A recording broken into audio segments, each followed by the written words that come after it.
Warning: the Not Thought podcast contains language and content that may not be suitable for younger audiences. Listener discretion is advised. There will also be spoilers for various anime throughout the course of this episode. Please use caution in case we discuss a series you haven't finished. Finally, the opinions expressed are those of the individual participants and may not reflect the Not Thought podcast as a whole. Enjoy the show.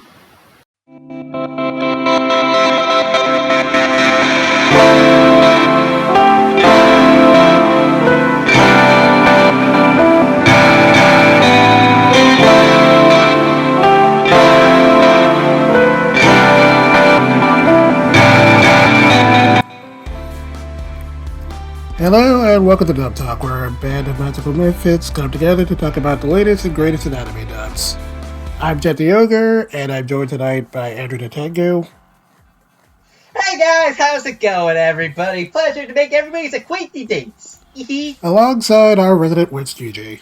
Ich need son, ich need son, ich need yo. Thank you. Yeah. Unfortunately, E.T. the Werewolf is out on duty battling warlocks tonight, so it's just me and Andrew who are on familiar duty. But we're doing our best to make sure our lady Gigi is safe and sound. You're so sweet, boys. Protect the queen. She is here. Anyway, we're all gathered here tonight to talk about the hit romantic comedy Witch Watch. I suppose calling it a romantic comedy is sort of perhaps underselling things a bit. It is a lot of things. Sometimes a romantic comedy, sometimes a battle series, sometimes just everything all at once. And coming from the mind of one Kenta Shinohara, who might just be the biggest madman in Shonen Jump right now. Witch Watch is a fascinating series because, reading it week to week in Shonen Jump is kind of like you do not know what kind of manga you are going to get week to week. Really?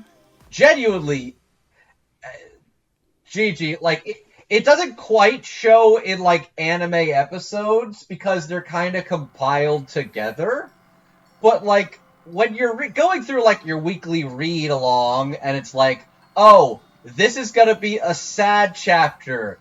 Now the next week's chapter, it's gonna be about Morihito talking about how much he fucking loves denim jeans. Yeah. And then this next one, it's gonna be a gag about, how there's different Japanese to English textbook characters. To keep things as vague as possible, since we are still apparently getting at least one more season in the future, the series goes through at least one or two extremely radical genre shifts. It's, pretty insane. I mean, I love it. It's, my favorite show. See, I gotta say, I'm happy to talk about Witch Watch. I'm a little disappointed we aren't talking about the true hit of the 2025 anime season. Hell Mirage. yeah, I already wrote my dojin. The fanfic is popping up on AO3. Oh, so let me guess. Did you have Zach throw you in a crate? Did he put you in a cage and you're let me out, Zachy Daddy? And then he was the salmon will never catch the stream if it doesn't try to fight for its life. And then I cried because he made a fish joke, and I was just not about that today. That wasn't my kink. So now I have to rewrite the whole thing. Good thing I have, good betas. Damn. It's going to be fun what I can tell. Alright, so if you're not familiar with the series, the synopsis from A&N goes as follows. Morihito, a boy with a sacred ogre, is about to start living together with his childhood friend Nico, who is training to become a witch. Nico's magic leads to all sorts of unpredictable trouble, and with two teens under one roof, the fantastical antics begin. That is a very bare bones description, but it kind of has to be. Okay, that is at least how it starts. childhood friend is reunited after a long time, and hijinks is If soon. that were the description that I had heard before I started watching this, I wouldn't be watching it. It's just so much. It's like so great in so many ways, and it's like always it's a surprise. Like you never know what you're gonna get.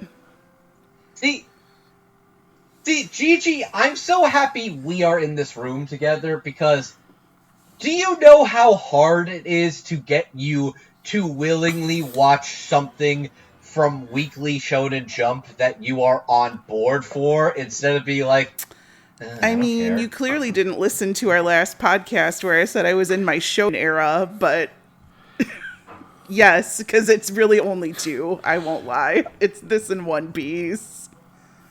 It's One Piece. Yeah, pretty much. It's One Piece and this. That's right.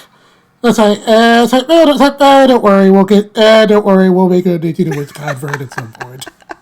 Chris was just like, you gotta watch this. You gotta watch this. You're gonna love it. And I was like, like I don't really care about Shonen Jump. And then we actually like went to the theater and watched the 3-episode preview with the behind the scenes stuff and everything. And I was hooked. Oh wow! Oh, yeah. You actually went. Okay, cool. As soon as you said, I was so excited to do this episode. As soon as you're like, "Holy shit, I actually really like this," I'm like, "Wait, what? We got her, boys. Yeah, got her? I'm locked in. I'm cooked. Let's go."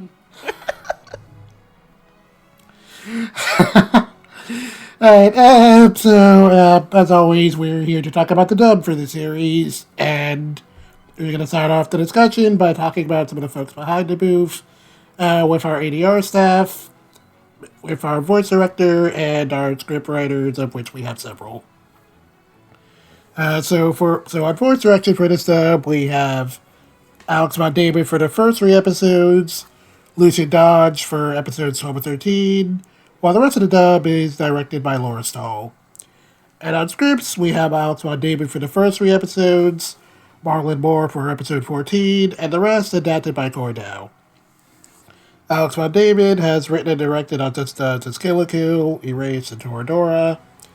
Lucian Dodge has the direction on such shows as Little Witch Academia, Virgin Punk, and Voices in Dungeon.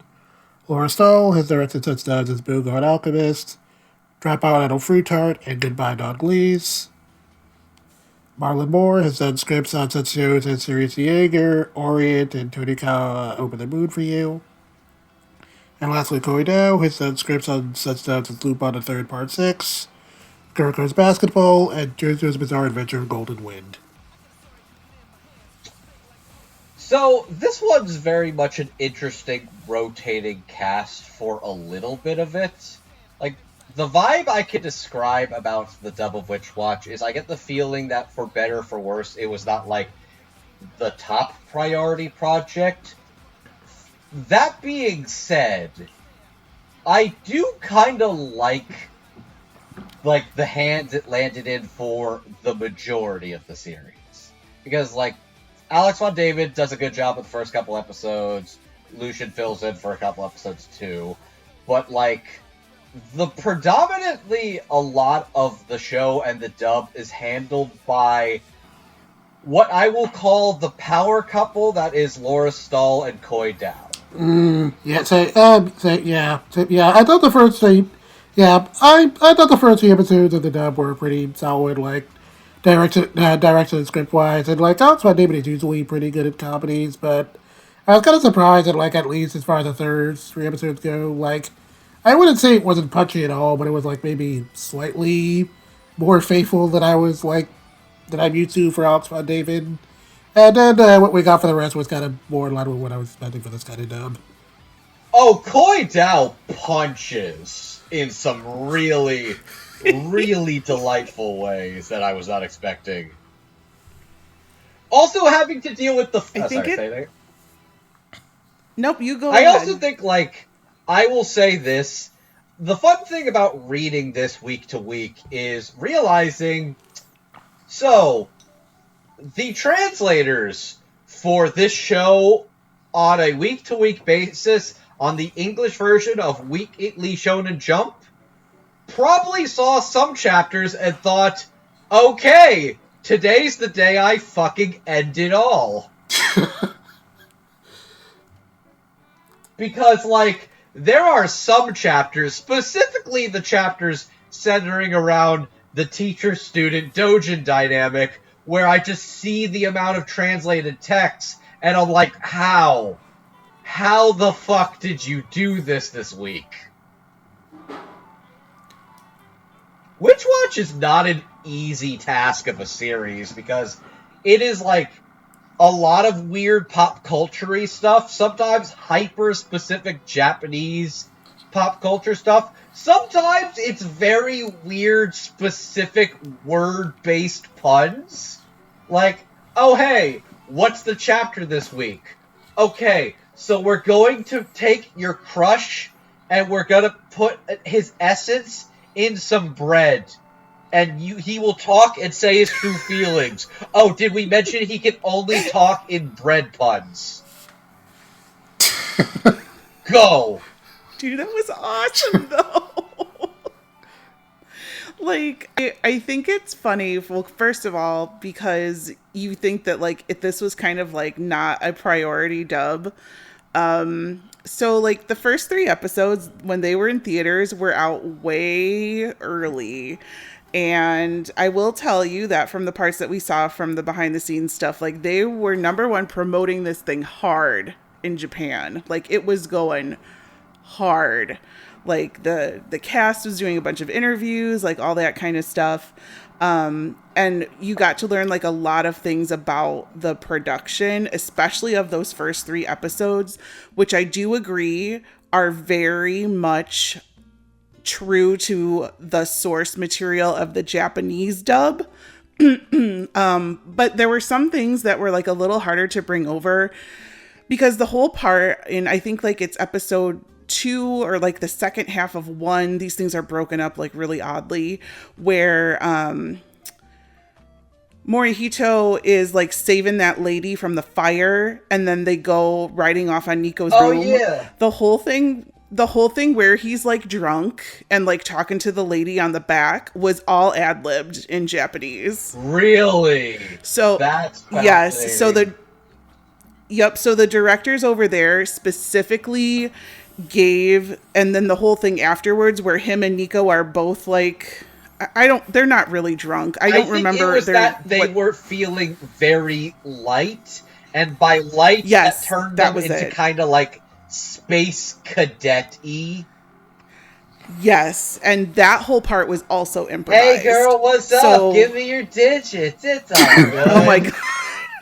I loved it. So, like, I want to know, like, how much they brought that spirit over into the English dub, because I know for a lot of them, well, not a lot of them, but for some of them where the original directors have allowed that to happen, like, we come up with some of the funniest things ever. Like, I will reference one thing, and that's in Actors, where the pink-haired dude goes, "That's rough, buddy," and I fucking lost my shit, and I will every time. Oh, that's so my favorite. I need to shout out, like, specifically, like, also let me correct something.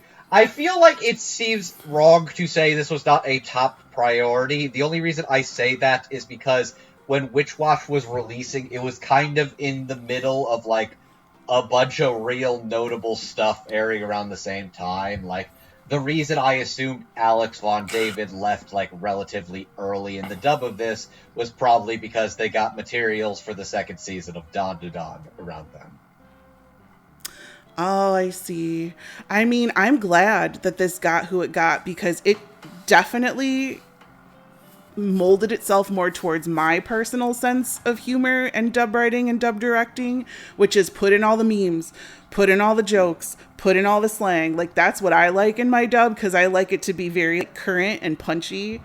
And I really like, I love that it got away from, like, the first 3 episodes, which were very true to the source material, but then how much of that was actually, like, improv as opposed to copying the Japanese actors' improv. No, like, there was, like, a lot of choices in, like, the localization of the dub of this that was especially very, like, punchy and, like, fun in a lot of ways I was not expecting. Like, going through the last episode again is, like, they had the real rough, comedy duo thing, and somebody in the audience literally says, oh brother, this guy stinks. Like the fucking SpongeBob. As an aside, like, as easy as it is to shout out, like, Koi down the writing of this, I really need to give a lot of praise and credits to Laura Stahl as a director, a very underrated director who I've enjoyed a lot of her dramatic works, but as well as, like, comedic stuff, too. Like, got a real good sense of character acting that really comes across in this one. Yeah, I agree. And also, like, if you've watched a lot of Kuroko's basketball, like, I felt like Koi's sense of style in the writing there and in the writing here. Like, I don't know if you guys have seen a lot of it. If not, I have seen the whole dub of Koi. I have seen the whole dub of Kuroko's basketball. I know exactly what you're talking about. I think a lot of that similar, like, language sensibility definitely came across in that script. That comes across in this script as well, too. I also need to shout out the fact that, like, so the series in general does probably, I think Jen and I will agree on this, probably the funniest punchline Witch Watch ever does is the author just kind of puts their dick on the table and is like, I could just do a serious battle shonen if I wanted to, but I won't. But I'll make it just convincing enough that people would think this was a real series. Andrew, what are you talking about? We haven't gotten to the best joke yet. Like, that's probably coming, I don't know, maybe at the end of season 2, but, like... I know exactly what you're talking about, but I will hold myself to that. I won't spoil. But I need to shout out Koi, because during the Uran Mirage segment, they managed to make the plucky younger kid, played by Casey Mangelo, say, believe it. I died. I was on the ground crying. Yeah. Speaking of references, like, this is more of just like a general shout out to the translation, and I'm glad that he went for that very specific choice, just because Americans wouldn't get what the original or I gotta imagine most Americans wouldn't get the original reference.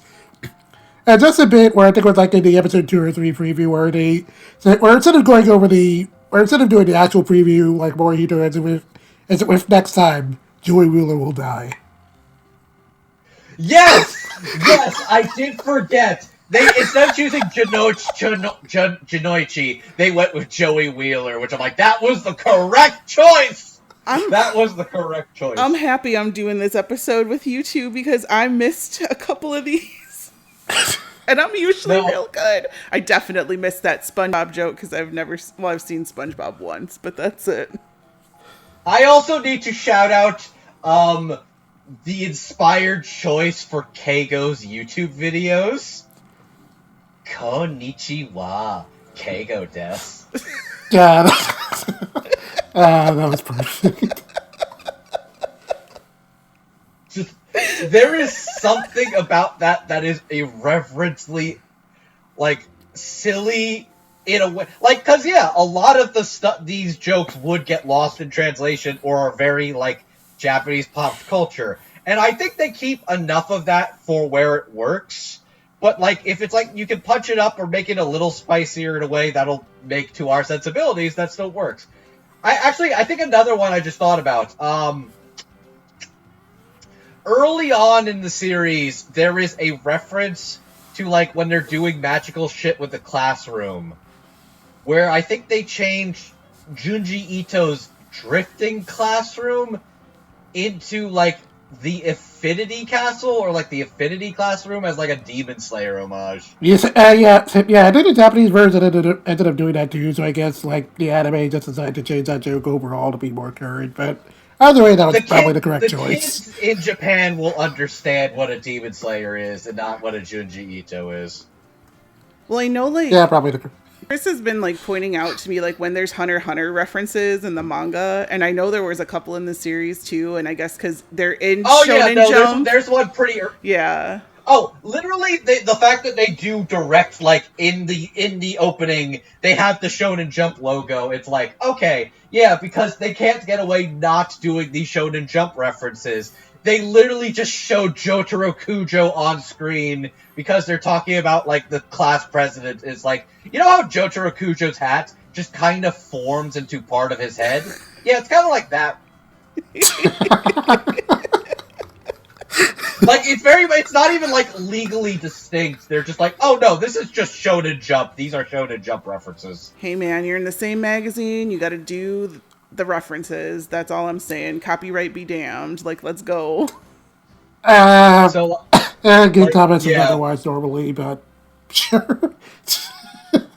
But, like, for real, Laura and Koi are a power couple that absolutely, like, really brought out a lot of the comedy in this. But also, like, we're talking about the comedy.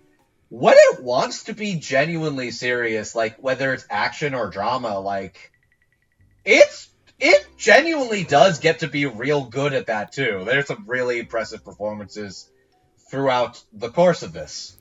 Like, there's some decent dramatic arcs. I like the whole thing with Keiko's, like, the reveal about Keigo's mom and all. It's, like, still a good bit. And then, like, the next episode after, he goes back to being, like, a hipster douchebag. But it's still effective.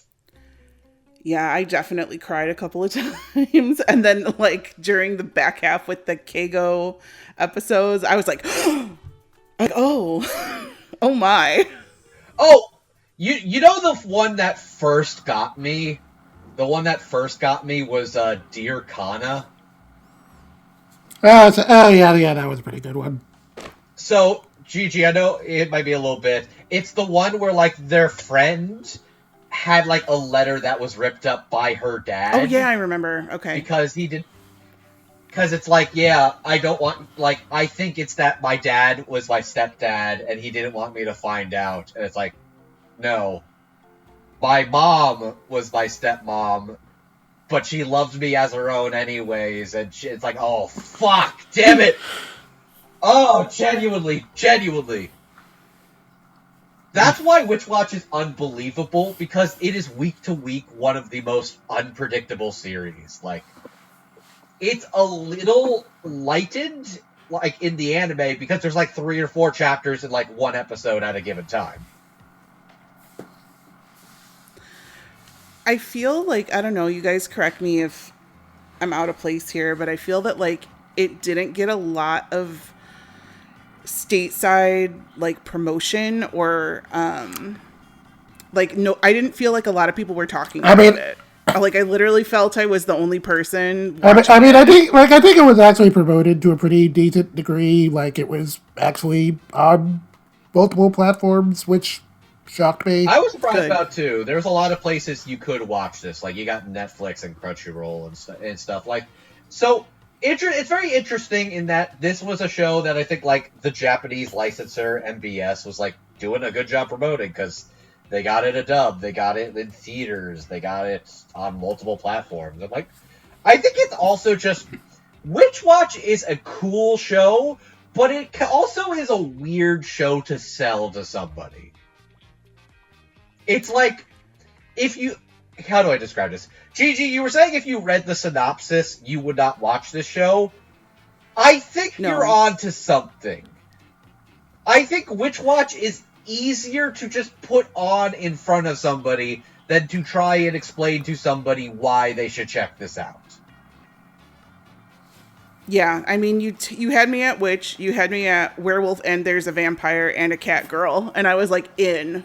And they all live in the same house? What? This is like the real world on monster steroids? Like, I'm down. Like, Big Brother? Yes, this is happening. And then you have all the little side stories that, like, come in, and I love the thing with the teacher and the kid, the ones who draw the dojin or whatever. I think that's hysterical. Like, I loved the anime that they just brought in, made an opening, made an ending song. So, like, the bit was already good in manga, but the fact that they had, like, a exclusively made for the Uran Mirage episodes OP. Like, they got decent artists, too. They got fucking Ali doing the ED for Uran Mirage. It was awesome. Like, I just loved it. It makes me Also, they so have fun with happy. the OPs too, because like Gigi, you've been watching One Piece. You know who directed the first OP, right? The very first one? No. Yes. Oh, that's fucking Megumi Ishitani. Okay. Okay, that's the one who directed the a bunch of episodes of One Piece, but she did the Jet. What's the special? You mean the fan letter? Yeah. You mean the first one of the Egghead art? Yeah, Yes, One Piece fan letter. Oh, I thought you meant the one from like 1999. The director. Yes, of I know who Fan Letter, Ishitani is. Yes, that she directed the first OP, and it's like one of the most infectiously adorable OPs I've seen all year. And I also love how there's just a variant OP of Nico screwing up the OP, and then they're just playing like the Genga and like the storyboards. Oh, that was super cute too. So, Gigi, you want to know something? Do you want to know what the author of Witch Watch, who he worked under before Witch Watch? Was it Oda? No. Was it Togashi?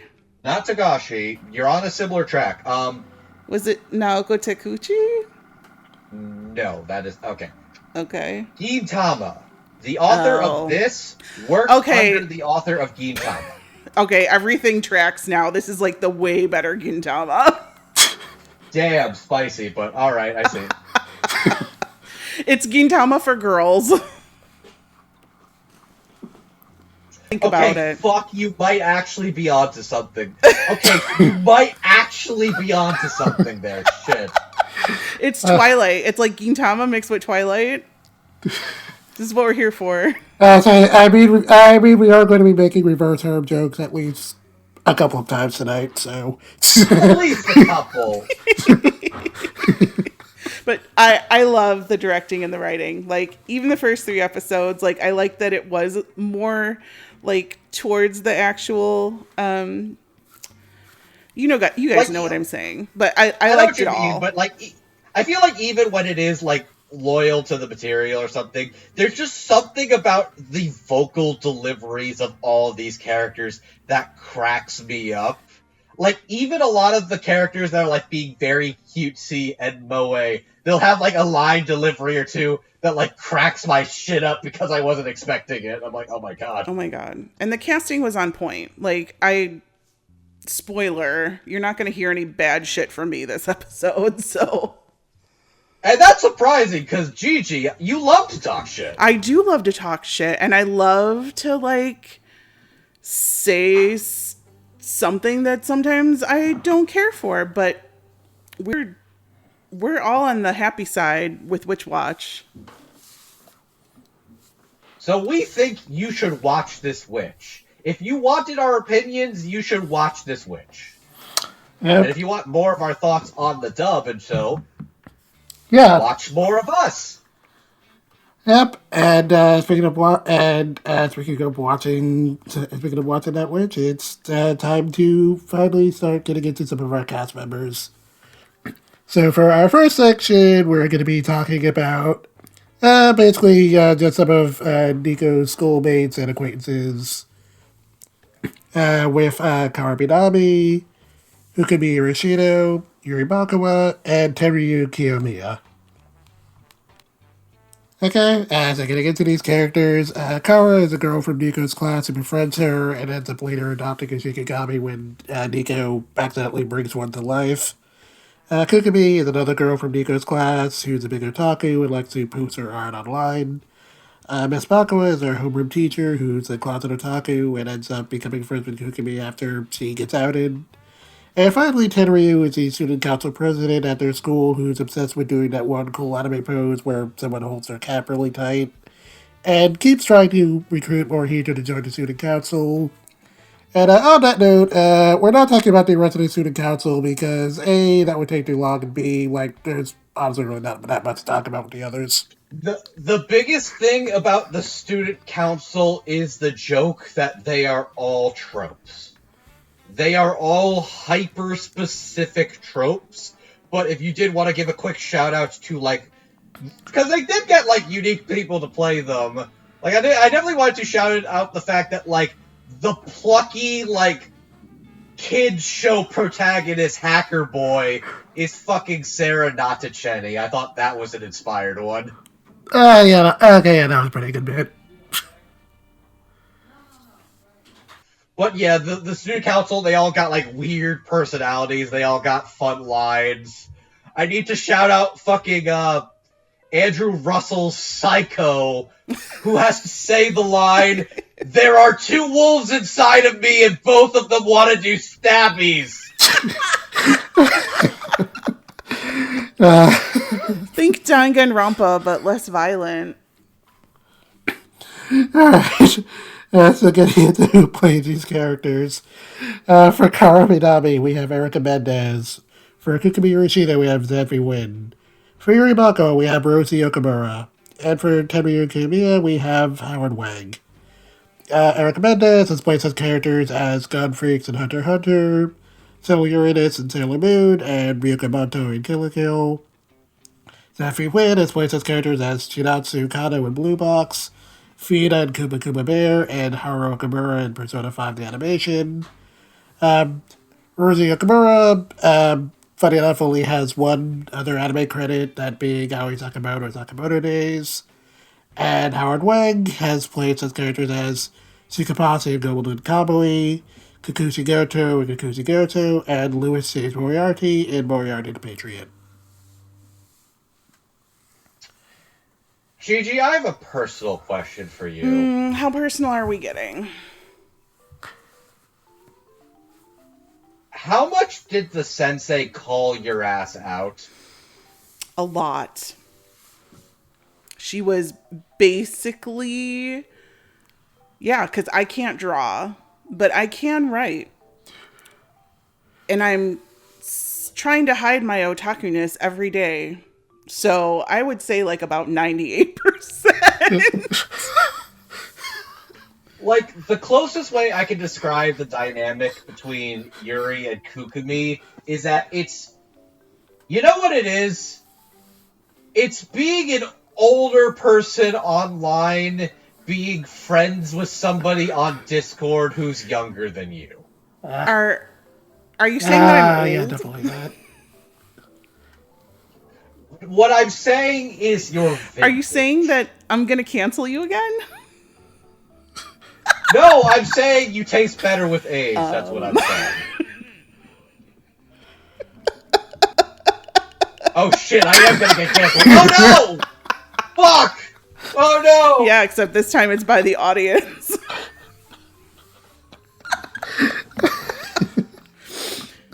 God damn it. No, I didn't mean like that. I'm saying you're vintage wine and you taste sweet. All right. Let's pass this. Let's talk about how I still want Howard Wang to read me the fucking phone book. And how he was so good at this JoJo motherfucker. Oh my god, why? So, like, I will say that he is also the gag of the student council president, while also having, like, the whole Jotaro Kujo hat thing. Like, legit, they commit to that he never takes his hand off of his hat. That, like, when they're doing, like, the TikTok dance number, he's only doing it one-handed. It's... yeah, the commitment to the bit was so beautiful. Which makes it funnier when we do get to one episode where he is actually forced to take it off. I enjoy the fact that, like, he gets dragged into the shenanigans. Like, he's a good complimenting factor, and he keeps trying to get, like, Morihito into the gang. Ugh. I didn't appreciate the bit where Morihito realizes, like, oh no, we're the same. Oh no! Why does this feel so familiar? Oh god, he's just like me for real. Oh no, I feel his struggle. Oh my god. Y'all, I just cannot. Like, why is every actor so good in this dub? Like, I had never even heard of Rosie Okamura. Wait, who was she in Sakamoto Days? Because I watched that too. Oh my god, I watched another Shonen Jump anime. She played Sakamoto's wife. I could hear it now. Yup. Okay. Yup. Love her. Love her. Like, she was really good. I think if I remember correctly, I think she also does like YouTube, social media stuff. The name sounds familiar. Yeah, probably. I couldn't put a real face to it off the top of my head, but no, like, I love that, like, she has, very few credits and just, like, bang her out. Like, it was really good. And this was one of the ones with the big, long text blocks of, like, messages that they had to read. Like, wasn't one of them, like, really long and, like, the subtitles did it, but then they were also reading it out loud at the same time? Am I making this up? Oh yeah, no, like she's doing the thing Yes. where she talks really fucking fast. Like, she is legitimately just like that's why like doing like imagining like weekly translations of that is like, oh, that's just all text that just had to be translated. You are just fucking like info dumping up a storm. But look, when you're It's passionate like, oh and you have to tell the world all about Kamyu's backstory from Urano Prince-sama, the games, as well as from the anime, I mean, there's a lot of info to dump. I mean, there's a horse, there's a big ice palace, there's, like, the magician stuff. I mean, there's everything, and you have to talk really fast like this, because otherwise you're never going to get it all out, and oh my god. You're welcome.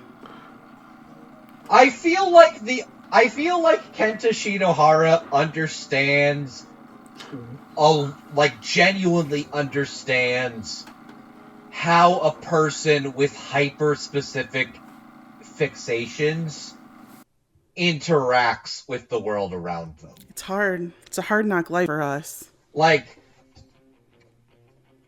I also just enjoy the contrast between what is effectively the teacher who grew up a little older, trained to hide her power level, compared to like Kukumi, where it's just like, oh yeah, no, she's just talking about like the newest episode of Demon Slayer week to week, and she's just showing her friends her fucking Inosuke fan art. So you can't do that when you're a professional. There's a reason. That's why she... Yeah, because everyone, like, literally it's like different ways they grew up, but like, I do love that like Uran Mirage is just like, what is it going for? Is it Demon Slayer? Is it Jujutsu Kaisen? Is it Naruto? It's just fucking... It could be any and all of them at once. It's like one of those shows back in like the mid 90s to early 2000s that really like didn't have a plot that anyone cared about, but everybody just cared about shipping the characters together. So... there were a lot of like 90s OVAs and shit like that where nobody gave a shit.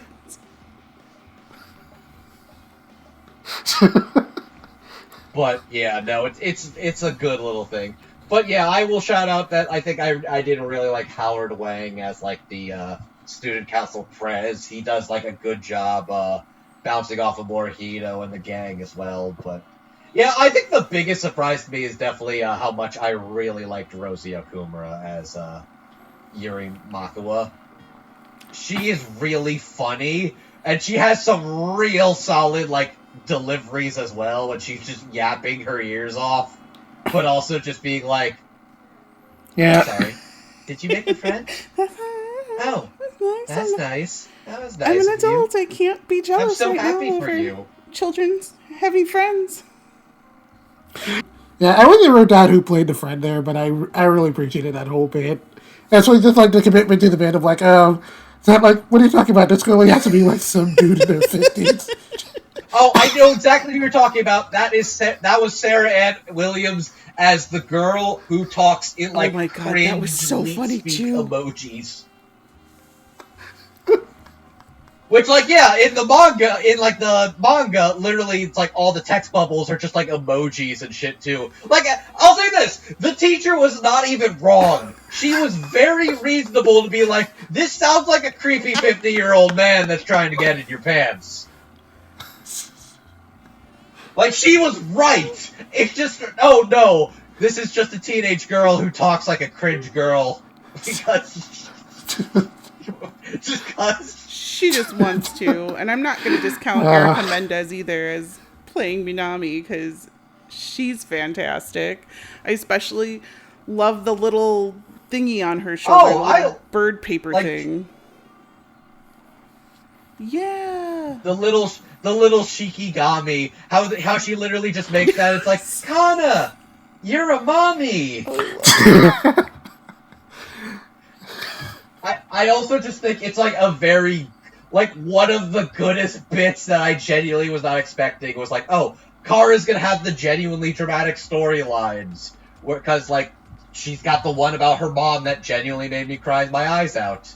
And, like, Shiki sacrifices himself so he could get the pendant back for her.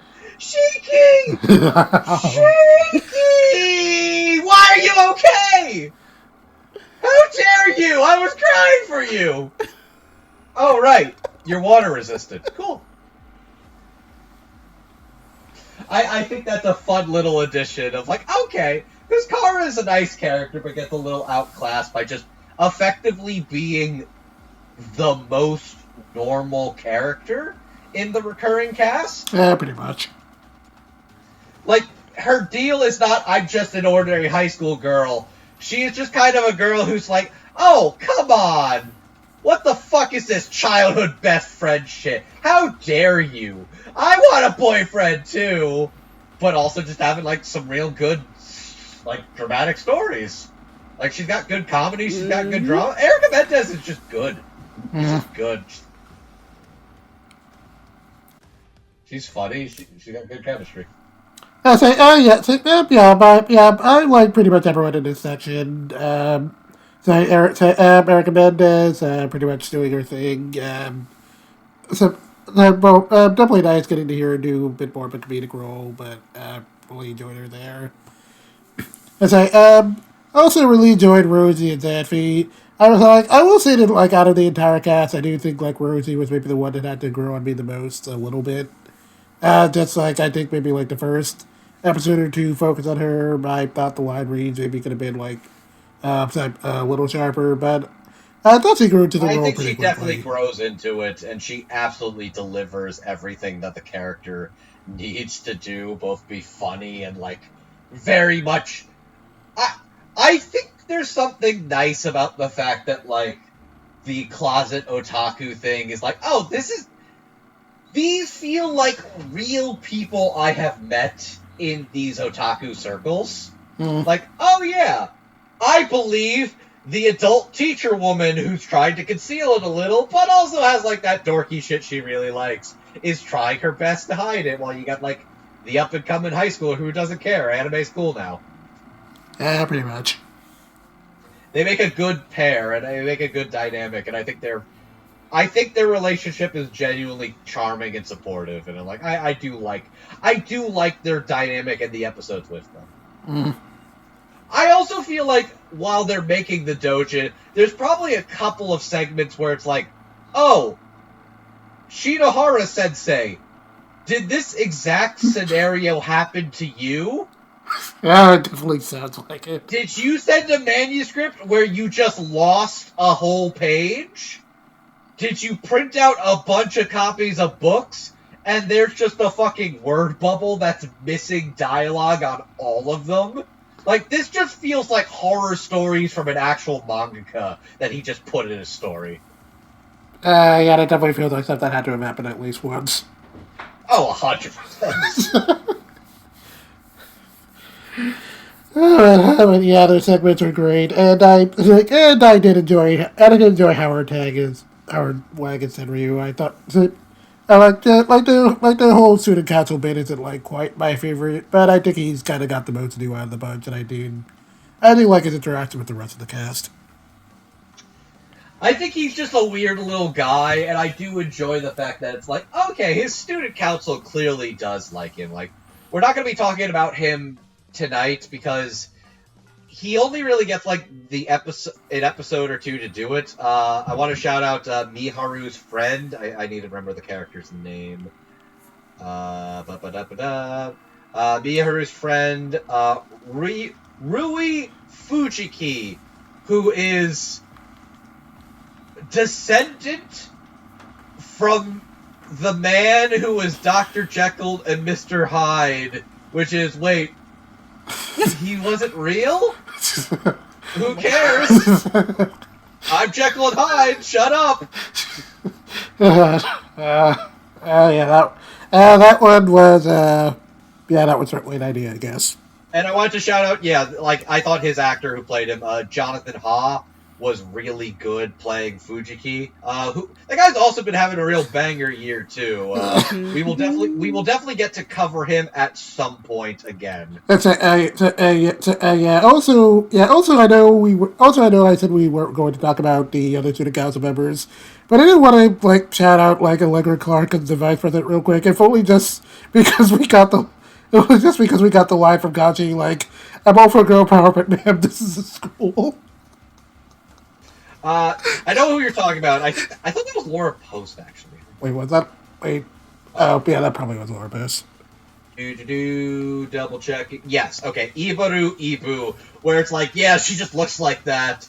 And then there's Koi. Yeah, so it's Laura Post as the VP, Koi Dao, Kimoi Lee, Kimberly Ann Campbell as the twins, Mick Lauer as Burst, Andrew Russell as Psycho, and I think Jonathan Ha as the not robot. Fucking crazy cast of that. But no, I just want to shout them out too, because they are colorful characters, and the show makes a point to tell you they are colorful characters, and they are all tropes. Mm-hmm. Alright. Yeah, Witch Watch has a great ensemble cast, but yeah, definitely the most recurring ones are Kara, Kukumi Yuri, and Tenryu. I think these guys are very charming, very exceptionally played, got some good drama when it needs to be, but exceptional character chemistry comedy. Absolutely incredible stuff. Let's go. Alright, so good to move on to the next section? Yes, we are. Alright, so moving on, now we're going to be talking about some of the members of the Otagi household, which, for all intents and purposes, basically just this show's reverse harem, and we've also got Nebu here too, because, this was probably the second that made the most sense to put her in. The funny thing is, we've talked about this before. You've joked that when you think about it, Witch Watch is effectively a reverse harem for Nico.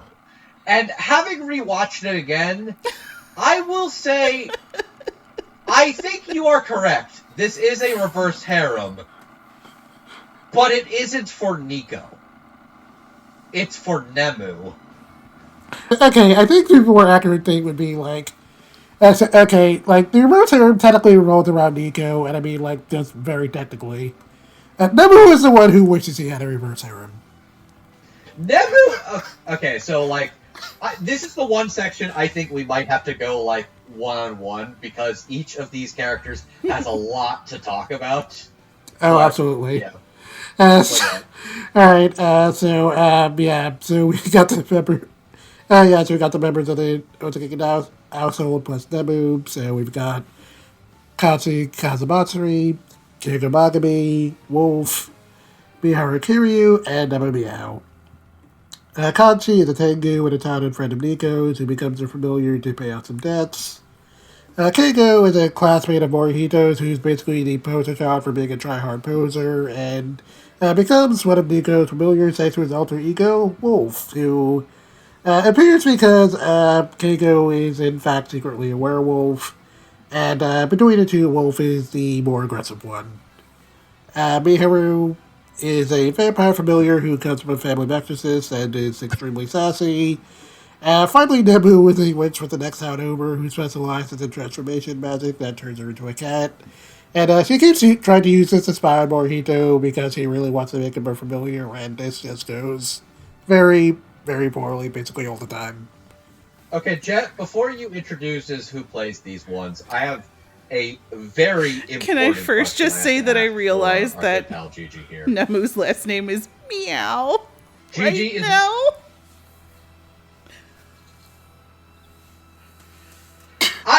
Okay, Gigi, I have to be real with you. I read the manga. I am embarrassed that not until I started watching the anime did I piece together that her fucking name is Meow. I don't know what it was. I just literally, looked at it on paper, and I was like, oh, yeah, Japanese name. That makes sense. But I literally heard it said out loud once. I was like, are you fucking kidding me? Her name is Meow! Fucking Meow. I love her. But She's I the need to best. ask you, Gigi. Yes, Andrew. Can I put $10 down on who I think your best boy is? No, because you're gonna know instantly. Okay, then I'm gonna double it up and say it's fucking Wolf.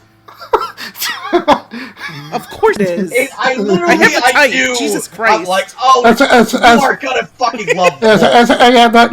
Literally the second Gigi mentioned she was into the show, I was like, yeah, I know exactly who her favorite character is. Look, it's not my fault. I have a type. If there's a Kabedan involved, that is the type. I recognized him Leave because me alone. of the I way he love protected werewolves. me. Also, his pets. It's accurate. Alright, now we can talk about him. Okay, perfect. So, getting into playing these characters. For Kanji, we have Caleb Yen. For Keigo and Wolf, we have Kevin K. Gomez. For Miharu, we have Ann Yakto, and for Nebu, we have Christina V. Caleb Yen has played such characters as Robin Kazami in Beyblade X, Tetsuo Harabaki in No Guns No Life, and Little Johnny in 2B Hero X. Kevin K. Gomez has played such characters as Ronto Kiyama in Beyblade Burst Quad Strike, Nobimaru in Kimono Jihad, and Tombs in Yu-Gi-Oh! Sevens. And Yakto has played such characters as the Evil Lion Dandadan, Aooo in Undead Unluck, and Nomaru Kuzusaki in Jujutsu Kaisen. And Christina V has played such characters as Homura Kemi in Prolon Maki Madoka Magica, Kula Zoldyck in Hunter x Hunter, and Darkness in Konosuba. I know, I guess maybe we should just start this in reverse order. I think probably we should go in reverse. I love Nemu so much. I love how much of a train wreck she is. It's so great.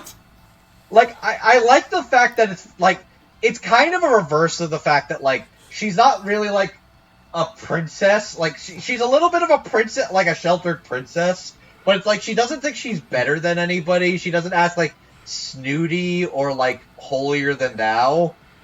She's just kind of a nice girl who has no social skills. And her default about trying to run, she just literally runs away from her problems by turning into a cat. So she ends the show by, nobody knows that I can turn into a cat. I'm just a cat that shows up sometimes. And I'm too ashamed to admit that I keep showing up because I want scritches and pets. She just wants pets. She wants Morihito pets. Just let her have her pets. Also, she's such a good girl, too. As soon as she realizes, how much, her friend Nico's, crushing on Morihito, she's like, oh no! I can't let my best friend's crush keep touching me! That's why I say she's the reverse harem protag. On that note, this is how you know, Kenta Shinohara, really good and wholesome with the comedy. Because I feel like a different or more crass writer would just make the whole cat thing and the whole weird Morihito petting joke much weirder than it actually is. Oh, it would be so much hornier in another writer's hands. But it was wholesome. I love It that. was she just wants pets. Charming in a goofy way, where it's she's literally in the bath and she's talking. Oh yeah, she also writes poems and haikus. I'm like, that's how you know she's a cringe weirdo. Is she's talking about she's doing this all haikus and poems. You mean haikus? Yeah. Instead of haiku, which is the Did I say volleyball anime. haiku? Yeah. Shit. Fuck. Another thing to write down in my Andrew says dumb shit calendar. Is it a day ending in Y? What day is today? Monday? Girl, Yes. every day ends in Y. Oh shit. That's why the expression isn't a day ending in Y. That means... When you said that, I was thinking months, and I was like, well, wait, what month is it? Oh my god. I'm tired. Look, I have a migraine. Now I just outed myself. But I also outed myself on Twitter, too, so it's fine. I'm trying my best. You're doing your best. Also, and so is Nemu. I love Nemu. When I didn't know who she was, because I didn't read the manga or anything. I had no idea. She was in, like, the ending or the opening or something, and I kept asking Chris. I was like, who's that girl? Who's that girl? And he's like, you'll just have to find out. And I was like, I bet she's a cat. Look at her hair. Like, her little bow looks like cat ears. I'm so happy that I was right. Literally, like, in the opening, like, they show her sleeping, and they've got, like, a cat ears pop up on the logo. They do great stuff with that opening. It's all, like, references to the manga, too. It's great. But Christina V is so cute in this. Like, this could have been taken so many wrong ways. Or it could have been, like, an actual, like, little cat voice. Like, nya, nya. And, like... It's not. Like, Christina does a really good job here. The way I would describe it is that it is very much kind of like sheltered, socially awkward princess. In that she, like... Because it's like, she's not really rude, she's not really holier than thou, she just talks very, like, formally, very politely. She has some very good line deliveries, too. I think there's, like, a moment where she's, like, talking to the guys about... Nico accidentally causing a curse, and it's like, oh, we just tell them how it's going. Yay! Gentlemen, release your heads from your heinies! Like, there's just something about the formal way she says that. It just gets very flustered. Well, she's like, she really just, like, she can't understand her emotions because she's, wants to flirt with Morihito because she loves those little pets. She loves the pets, but then no, she at first it's because she really wants a strong familiar like she's got, and then it's like because he's got really good hands. I mean, who doesn't want that in a man? Let's be real. And then it's like, and then she's like, oh wait, no, I don't want his hands. No, he's got good hands too, but sometimes they're other hands.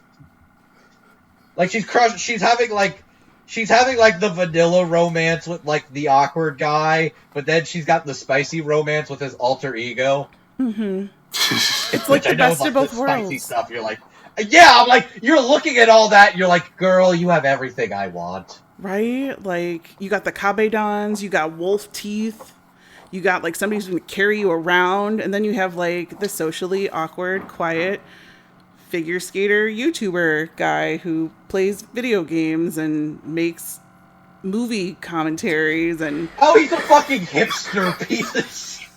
I love Keigo so much, but why I love Keigo so much is that he also sucks. I like Keigo. I like him better when he's the wolf, but I like Keigo. Speaking of which, one of the things I liked about one of the things that's great about Christina's performance as Aooo, the way she bounces off of Keiko, like that whole dynamic is just a lot of fun. Oh my god, like the chemistry between them is fucking unreal. And then they have like the actual there's a song. Isn't that song dubbed in English? Am I imagining this? Yes, it is. They actually did dub the little musical number. I'm like, that's cute.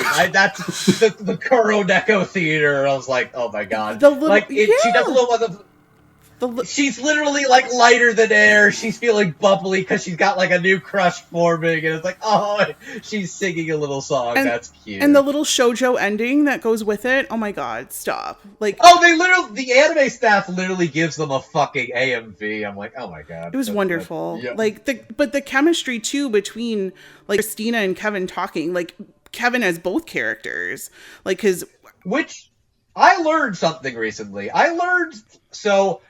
Mutual friend of mine is actually somebody who gave me some insight because they were working on one of the foreign language dubs. I believe they worked on like one of the Thai dubs for Witch Watch, so they had like a lot of like localization knowledge and know-how and stuff.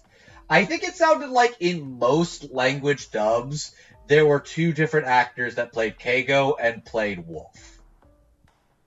So I genuinely was really happy and really impressed to see Kevin K. Gomez get to play both. You know how I feel about that. Those are distinctly different in like Keigo and Wolf are distinctly different, and I think it's honestly more impressive to me. Same. That Kevin can manifest both. That Kevin can actively manifest both and makes them sound different while still sounding similar enough to work. I think that's like the highest that you can do, like when you play multiple characters in one show who have to have that little connection together but also have to be different. Like these were 2 different actors, like in Ouran High School Host Club. Like you could think that you could cast the twins as the same person and just double their voice, but no, there were 2 different actors playing them. This is like kind of in the same vein except way more extreme. Loved it. Like, oh my god, Kevin's so good. No, I think Kevin's somebody I've been wanting to see, because I quite liked what I heard of him in Kimonoji and way back when. I wanted to definitely see him like get something big that we'd really get to like cover again on the show, and this is a hell of a performance for us to finally get to cover and talk about Kevin's stuff. I think absolutely genuinely impressive. Range, not only is he good at being like the spicy brat wolf, which, by the way, Gigi, they get to talk about alphas.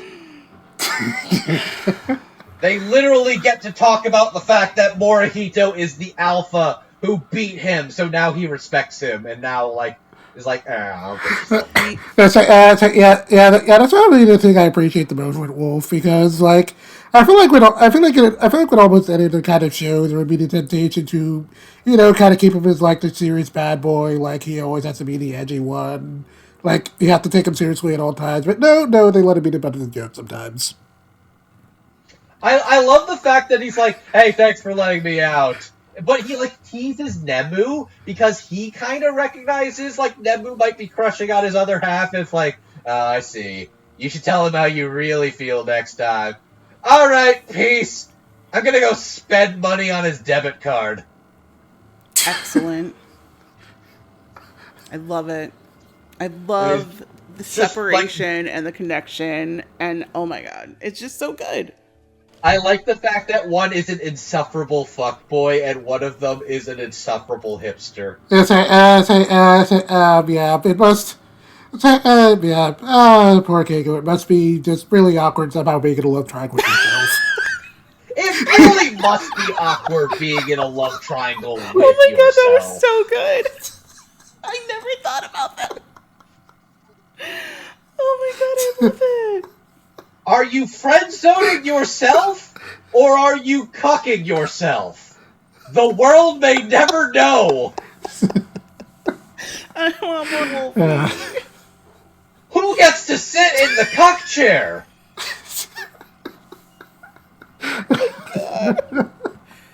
Wait. There is a solution. You put a mirror, and then you sit in a chair while you're getting ridden on. So technically, mirror you is the other you, and the mirror you is getting cucked by real you. You put a lot of thought into that. Yeah, way more than he should have, probably. What? No, hey, what? Yeah, we should talk about Miharu now, shouldn't we? It's like, I mean, I am one of like 20 people who went through that Digimon Adventure reboot dub. So this is not my first time hearing Yakuto play a little boy, but I'm so impressed at how natural she can do that. I also heard her play in the dub of Undead Unluck, so I'm actually relatively familiar with like this specific range of hers. Which, God, she's really good in Undead Unluck too. Maybe that's one of those dubs I don't know if we'll cover, but I did like it a lot better than I expected. I will say, wow, you really are in your shonen era. I don't even Fuck, know who are anymore, you? but at least we know my type is fuckboy. Okay, No. see, some things will never change, so that makes me... Oh god, Who's are you Andy? into Andy? Okay. The big zombie one, guy, I don't right? know The what naked he's one? asking. Yeah, of Yeah. course. The naked one, yes. Oh my god, it fucking... okay, good. Some things never change. I was worried that Okay, Chet, do you remember that episode of Billy and Mandy where Mandy smiles and then it just destroys the natural order of the world? That's what I was afraid was gonna happen when Gigi kept talking about all these shonen anime that she's been watching.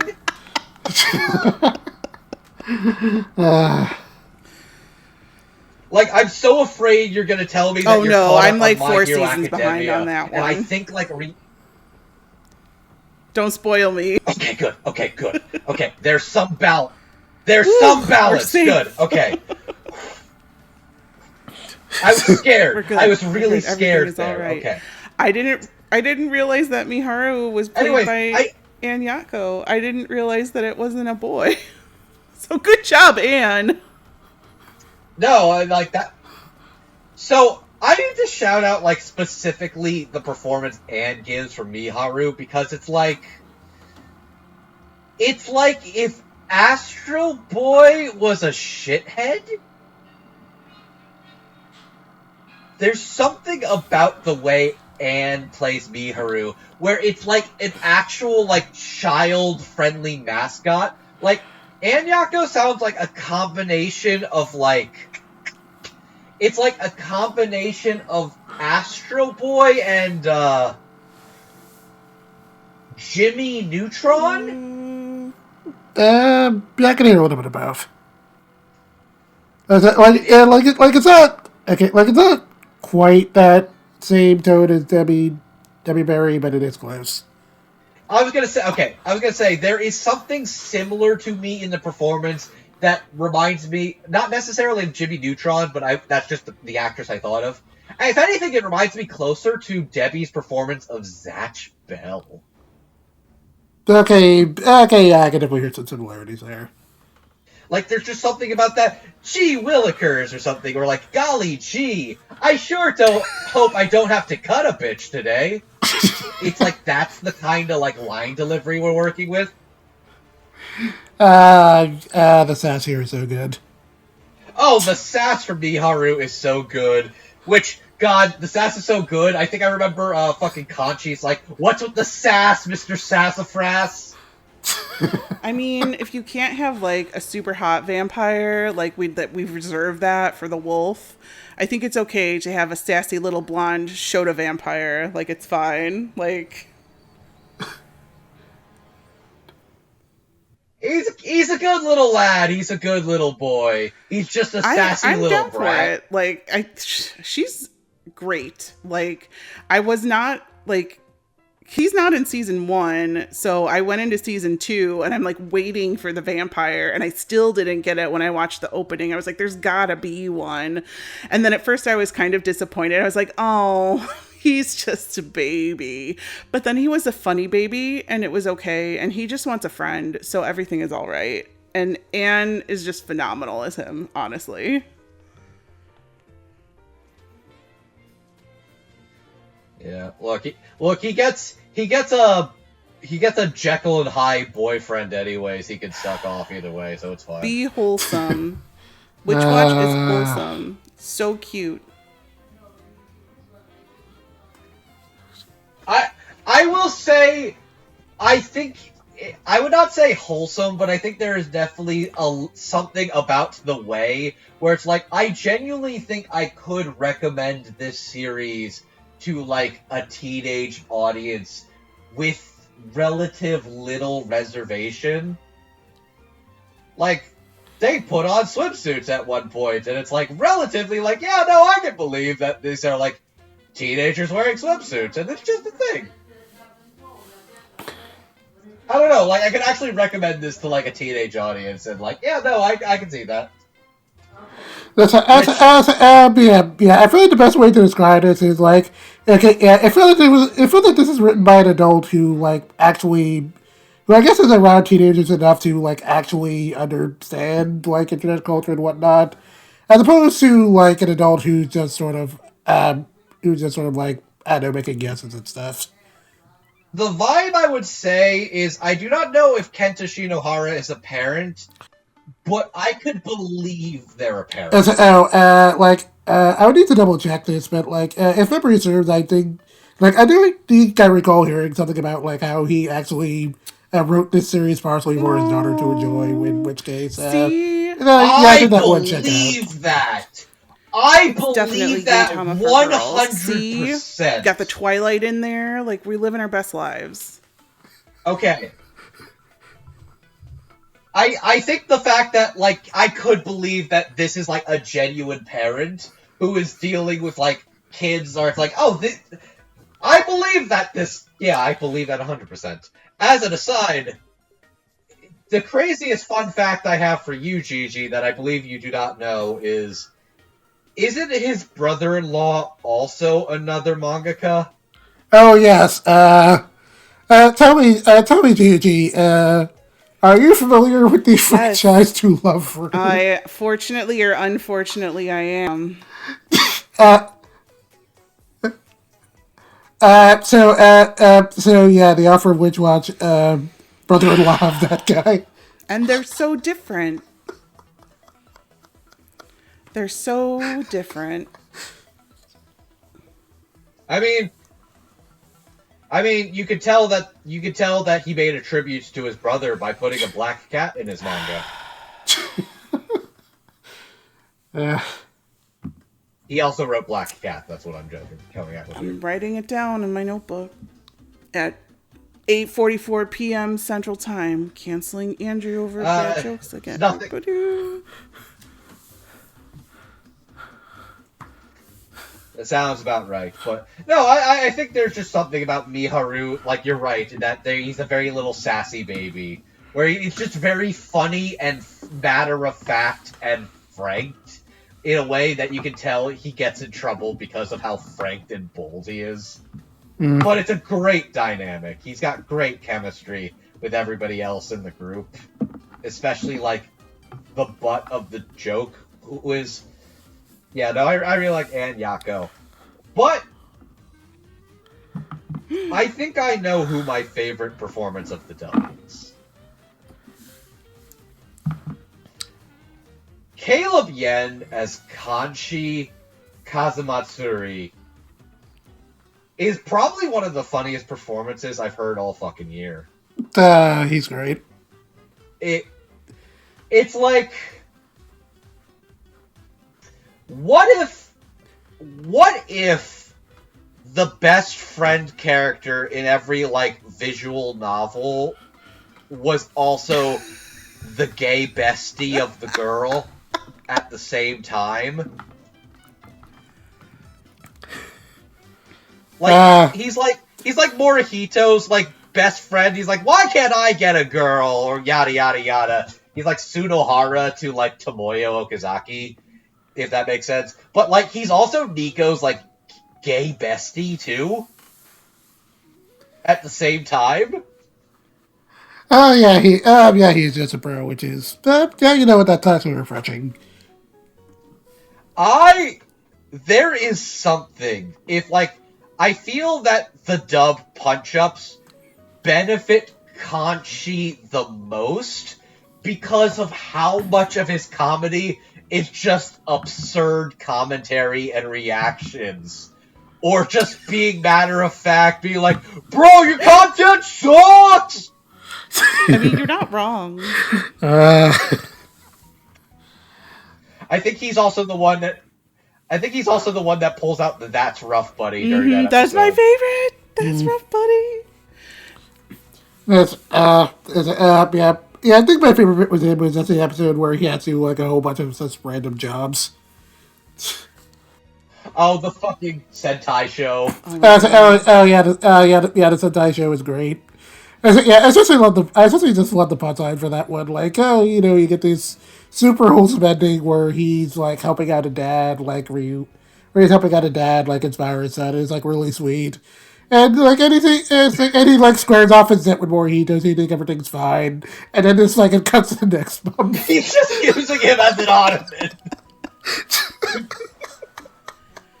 Man, Conchi's the best. Caleb does such a good job. Like, he gets the best lines. I'm not fronting. Like, he gets the best material to work with, and like even if some of it is improv or whatever, I mean his improvs are good.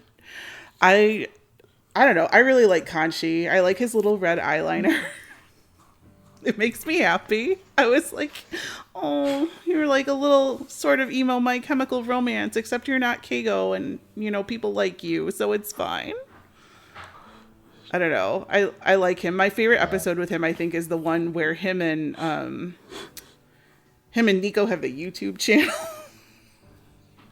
Yeah. I feel like this is probably the most you can tell. Like, oh, okay, yeah, Kenta Shinohara definitely has a kid because he seems to just have like a really bizarrely deep understanding of YouTube and how it works. There are several episodes that are about the concept of being a YouTuber, and let me tell you, every time it comes up, oh, he fucking nails it.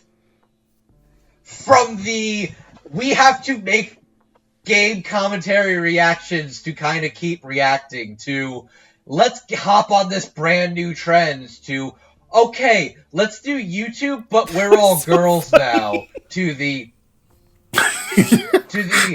I would like to apologize for our inappropriate behavior. We did things we're not proud of, and we are very sorry. I appreciate they got themselves canceled twice. They got themselves canceled twice! Twice! Oh, God. Which, we're not going to talk about them, but I want to shout out the voice actors of the Feb versions. If I'm remembering, I believe it is Anjali Kudapaneni as Fem Keiko. Fem Kanchi was Kimberly Ann Campbell. Fem Miharu was Lisa Rabold. And Fem Morihito were Laura Post. All good choices. Yeah, no, absolutely hilarious. But shout out to Anjali, both by managing to accomplish both hipster emo scene girl, like I'm not even into all that mainstream stuff. Like who even cares? To going femme wolf, it's like I know how to go viral. Well, bam! To which again, the way Kenta Shinohara is not a coward. Femme wolf so handled the pompadour haircut. Oh, man knows ball. But no, I genuinely every single line that comes out of fucking Caleb's is so good. I just need to go through some of these lines. My guy, you're a sad boy introvert, but you still want attention, so you posture as a cool guy and ramble about stuff. Accurate. Also, the fucking, one of the most hard to watch episodes of the whole show was him and Keigo doing a Manzai comedy duo. That one was odd. That was not my favorite episode. No, I love that because of how much, because it's like, I love the fact that, Morihito is okay, we're gonna talk about it more in the next section. I realized watching the anime, Morihito is just autistic. Oh, absolutely. He is just autistic. And it's just like, oh, he cares about comedy. It's like, you will not make light of comedy! It's just, my dude is already gatekeeping this maid. Oh yeah, so I think it's Kanchi gets a lot of my dude, my guy, bro, that's thrown in there that really makes him come alive. The shitty fucking death game is did you just eat me, bro? At least it's not bruh. And then they're like, this is from that one time we ripped off Saw. Okay, I could not believe that they didn't say Saw, but literally in a later episode, it's like, oh, it's from the one time we ripped off Saw. I'm like, I can't believe you just fucking said that. Oh, motherfucking down. Oh, I also need to shout out what might be the most unhinged choice in the whole show. Is like when they're talking about the breads, and they list a very specific bread, and she says, it's Ethiopian. And then fucking Caleb Yen says, ooh, bread presentation. Representation, but bread presentation. I'm like, that's so fucking unhinged. Oh my I God. couldn't believe I love this show so much. It's so dumb. Like, genuinely, Caleb is like one of the funniest, craziest performances, and it's like, every time I would watch an episode with him as like the focus, there would be at least one line I had to rewind. I'm like, did he just fucking say that? And I did the same thing. You're not wrong. You did. Oh, cracked me up real good. Genuinely one of the funniest performances of the whole show. Well done, Caleb. Absolute side splitter.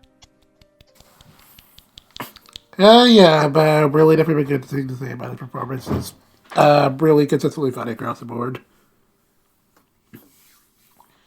And anything else you guys want to add, or you get to move on?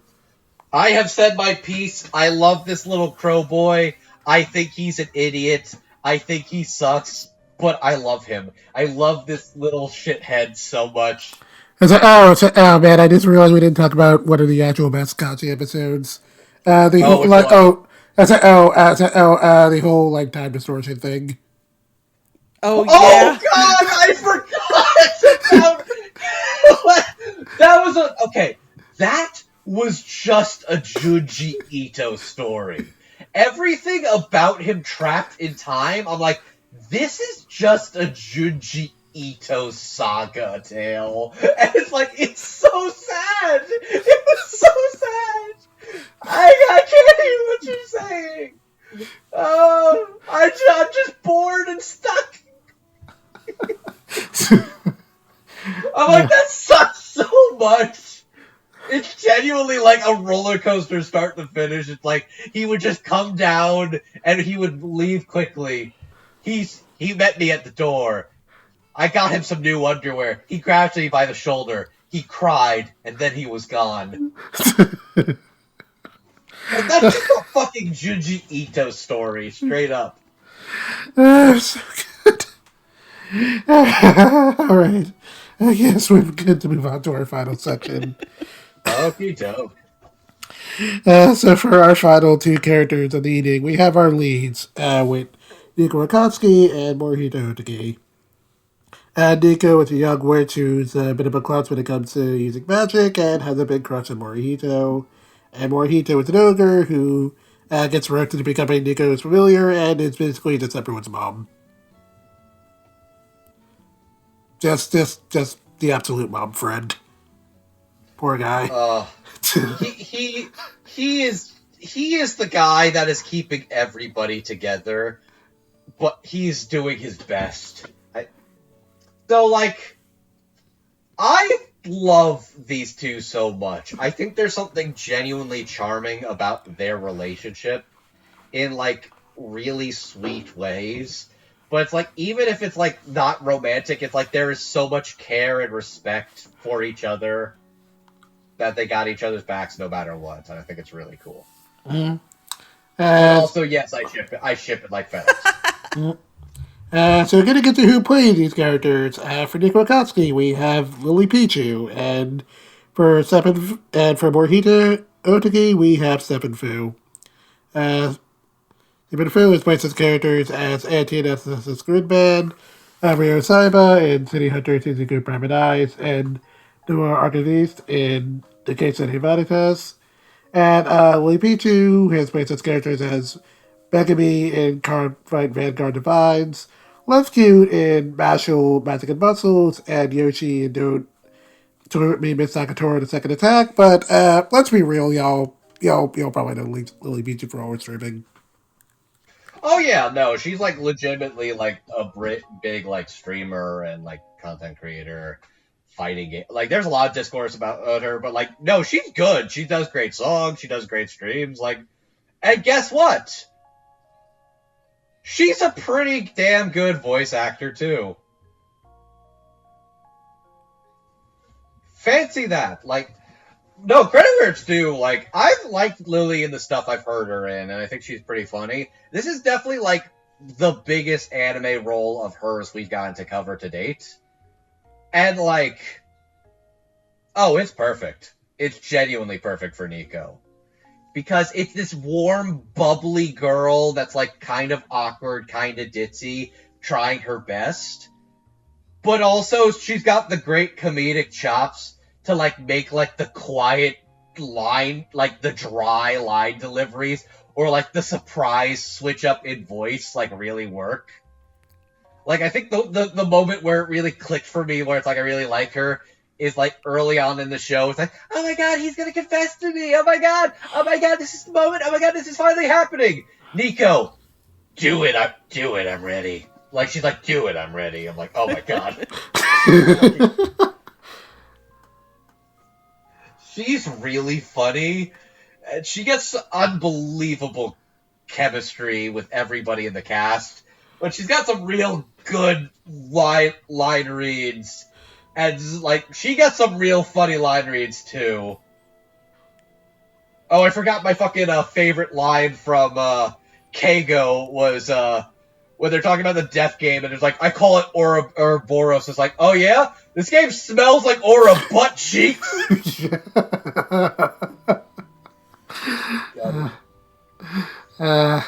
Oh, but yeah, I was trying to... Okay, I found a good Nico line. Mama jump scare and she's a baddie? It's accurate. I keep saying that. Sorry, y'all. It's been a day. No, it's for real. But there is just something about, like, Nico's preppy... Like, everything about the way Lily plays Nico is infectious. It is charming. It is adorable. You just want to root for this girl, and she is doing her best. She's trying to help. But you're trying to see her romance off. You're trying to see her take off and get her stuff going. But she friend-zoned herself. The whole, like, oh, she turns herself into the friend zone thing is just so funny. That gosh darn mother-loving tease! One day the friend zone will be no more. I do really like Lily Pichu as Nico. I will say that I think wherever I was watching it did not have closed captions, and I was having the same problem that I have with Anya in season 2 of Spy Family, where I can't understand half the stuff that she's saying. Just a little, the high squeaky shit, for you to like know. You know, as I get more and more vintage Andrew, like I can't hear the dog whistle anymore. So like, I'm not saying that at all. Like it just like, that's a joke, but it took me a minute, like, you know, like I got it, but it took me like a rewatch. No, I completely understand. It's like, I had to listen to representation right to make sure I heard that right. But no, I like, she is very high pitched and cutesy, but like in a way that feels genuinely believable. It's like, I believe this girl is sounding and acting I think like around this. episode 4, that was when I was like, oh my god, Nico, my girl, you precious baby, you deserve absolutely everything your heart ever desires. Friends, you deserve a mommy who loves you, you deserve your boyfriend guy, just everything, and you deserve to give him a fucking vintage pair of jeans and not have him talk about it for 3 hours. Oh, he loved those jeans so much too. He was so smug. It's like, you can buy so many jeans. Yeah, but I want to wear them. Just real collector nerd shit with Jet. There's something you mentioned to me a while ago about Morihito. I want you to tell us, what you discovered about Morihito upon watching this again. Yeah, so it's something I just like never really thought about while reading the manga, or somehow even when I was reviewing some of the anime. But literally just like going through this rewatch and just seeing a lot of Morihito's antics and the way the way he's just like overly serious about a lot of things and just has a whole bunch of like very specific hyperfixations. I realized like, oh man, Morihito is just a personification of autistic craze. He is 100% the personification of autistic Riz. He's got his girl still falling in love with him after he took her to a 4K remaster of Battleship Potemkin. That's a hard sell. It's a hard sell, but like also like the actual coffee. Like, I sometimes think about a phrase I saw a while back where it's like, people that try to make explicit autistic representation in media accidentally make very bad autistic representation in media, and those who make accidental autistic representation in media accidentally make a really good, accurate autistic representation. Yep, see Laios from the Wizards of Dungeon. See Laios, but like I'm literally thinking about him, like there's something about Morihito where it's like, oh, he's literally got like these things where he's like hyper specific about comedy and like the history of comedy. Oh, he goes like full producer when he's trying to come up with the eccentricities of trying to make certain elements work. Like how the denim. Like when I read the denim chapter, it was the moment I realized Kenta Shinohara can make anything happen in Witch Watch. Because what the fuck do you mean I'm in between my chapters of My Hero Academia and Jujutsu Kaisen week to week, and I'm reading about a motherfucker talking about how much he knows the ins and outs of denim fashion. That's Chris's favorite part, is when he talks about fashion. Like, there's just something so endearing about the way Morihito is into this stuff, and there's something genuinely endearing about Stephen Fu's portrayal of Morihito, where it's like, it's not just like sad little boy, like it's stern boy that's doing his best, but there, you know what it is? The moe is moe. The moe is moe. He's got that gap moe thing going for him. Where it's like, you don't think he's moe, but there's just something about his fixations and stuff that genuinely does make him really cute and sweet and charming. And it's like, no wonder Nico's crushing on him. I get it. Also, you know, he's got her back and he's really strong. But he also is just the mom friend that is just kind of stuck taking care of everybody. I mean, I'm not mad at the mom friend. I think, like, with Steven's performance, I have to go back to Ryo-Saiba from that City Hunter movie, because that shit was fucking unhinged. And it's oh yeah, I a forgot contrast between that and Morihito. Like, I fucking love me some Morihito. Don't get me wrong. I like that he's the everyman. I like that he's got little weird things about him that he really loves, or that he can like pull random facts out of his head about some stuff that nobody else cares about, but maybe 3 people in the universe. And he gets like kind of unhinged about that stuff. He's very passionate about it, but like to hear like his very like some of the stoic stuff that Morihito gets through, the serious stuff, the mom friend stuff, the taking care of everybody stuff, compared to like Ryo-Saiba, where everything is about chasing girls and making money and getting hit in the head with a hammer, you know. Oh, he's a slutty. Oh basically, yeah, everything I know about like, Ryo-Saiba is he's a slutty himbo. Mocardi all the time. I think I said that wrong. I don't know. My brain hurts. It's been a while since I've rewatched that. But it did get a lot of W's from me, which means that, you know, I like it.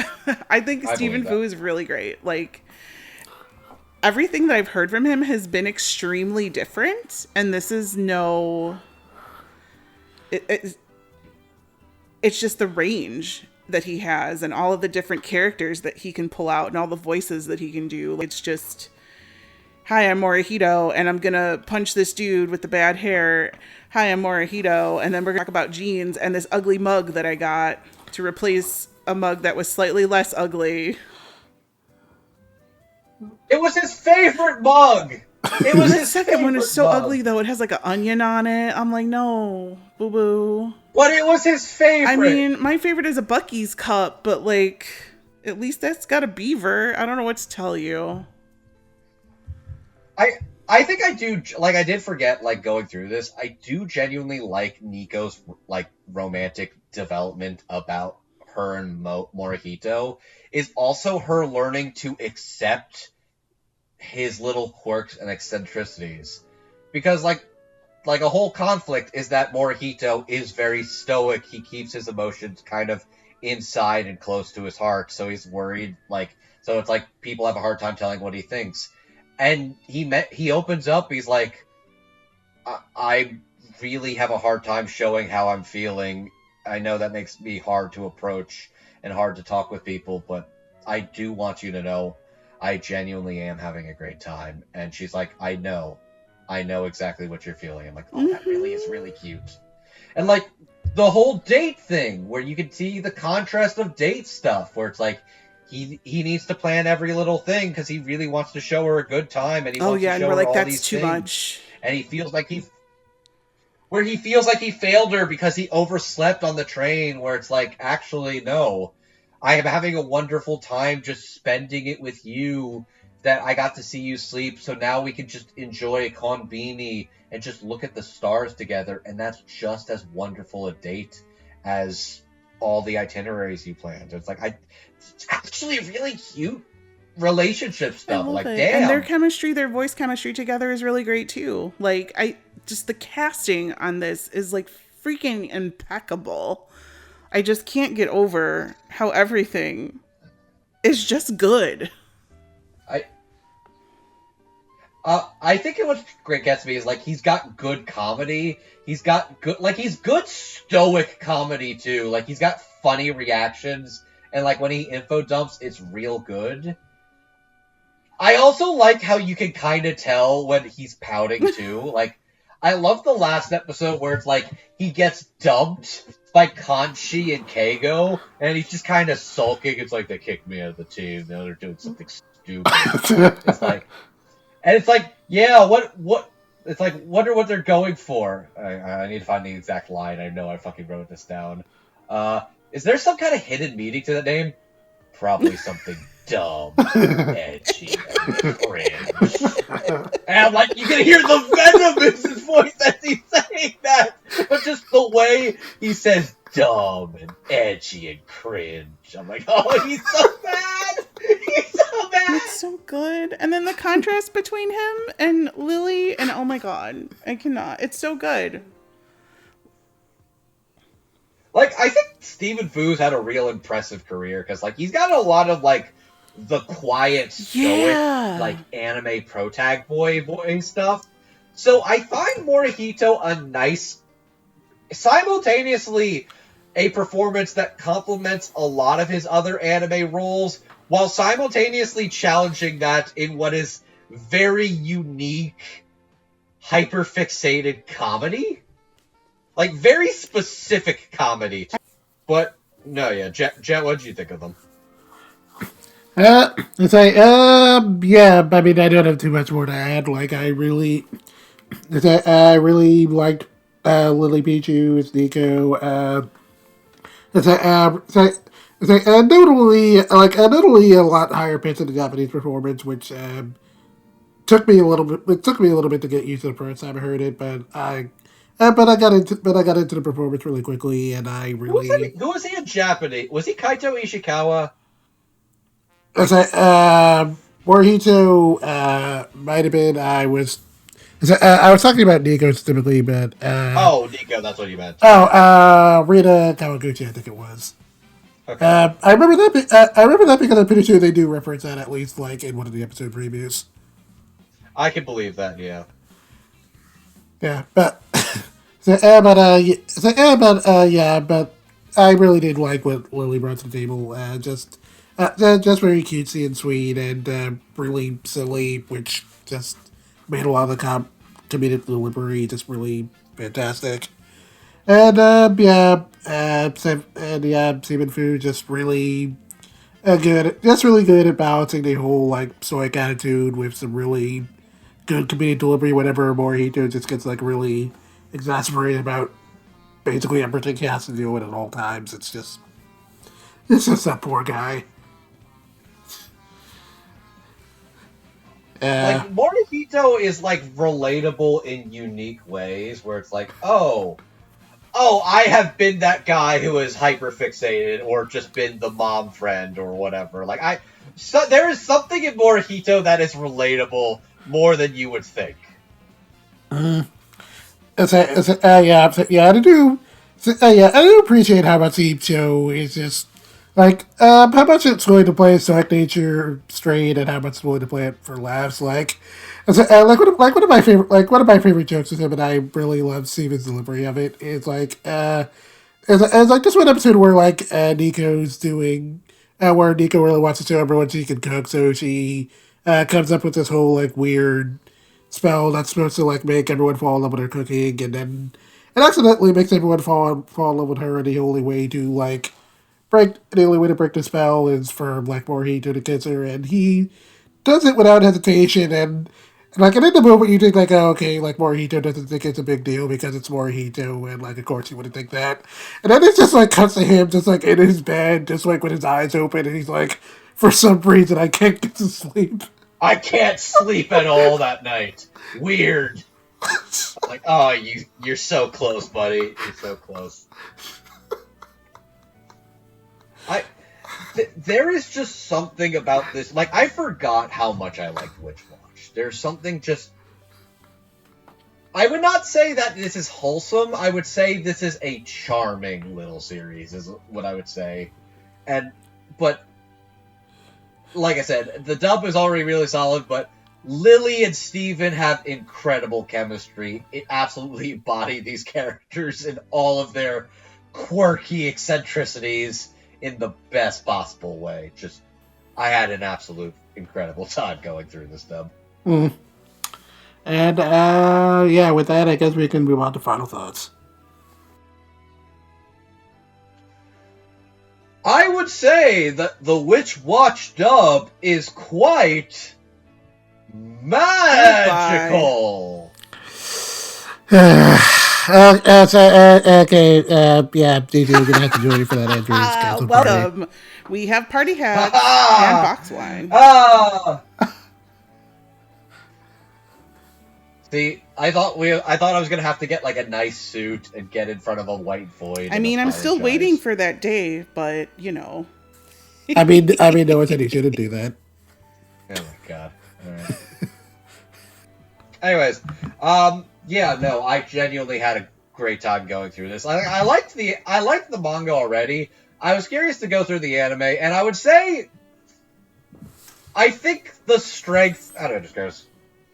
This is not a Sakuga-filled series. Like, it's a comedy. Like, it is a slightly about what I expected production of a cute Shonen Jump comedy action series. I thought there actually was some pretty like good visual direction with this. Like, they definitely went hard on some of the. They definitely went hard on some of the shorts. I was pretty impressed. They did go hard with. I think there was a lot of passion that went into this, and I think there was a lot of smart choices with rearranging some of the material around that I actually think really paid off. I also think I need to commend the anime team in general for committing, where it's like, okay, some jokes you can't do easily in a visual moving medium compared to a text-based medium. That being said, you can make new jokes with that. And the new jokes are, what if we give Uran Mirage an original opening and ending? What if Nico accidentally screws up the original OP? There are some real solid choices about visual direction and stuff that was absolutely killer throughout. Just very... This is a series that is just warm and fun in a way, like I forgot. But it's also got a lot of heart, too, that I think makes it sincere. Like, this is a comedy, but it is not a comedy I would say is ever, like, mean-spirited? Yeah, which is, definitely shocking considering he studied under the Gintama guy, because, I like it. Like, I like Gintama. Its comedy is usually pretty consistent, but it is a lot more mean-spirited. I was gonna say, like, it feels like everybody in the cast, like, everybody in, like, the Nico house is, like, you can tell they bust each other's balls because they like each other so much. You can tell they're not just being mean and cruel for the sake of comedy. They're messing with each other because they genuinely enjoy each other. And they're like, as much as I love you guys, I will make fun of you guys every day. In turn... Oh, it's just like us. It's just like us, for real, for real. That's what it is. It's like, good friendship is not only just... It's not, I'm going to insult you. It is, I'm going to make fun of the shit that's easy to make fun of, and then we'll just poke each other with it. It's fine. Hmm. No, I had a great time going through this dub, and I really, really had a fun time going through it. I'm glad we can talk about it again, especially with you, Gigi. I'm really glad you be here with us for this one. Like, there's not a lot of anime where I can genuinely say that I love every character. And you know me, like, I like the bad guys a lot of the times. Sometimes I really hate the protagonist. Like, I think they're boring. Or sometimes the bad guy is just, like, extremely so evil. Or I hate the side character or something. Like, I can genuinely say that I like every single character in this anime. Like, none of them are insufferable.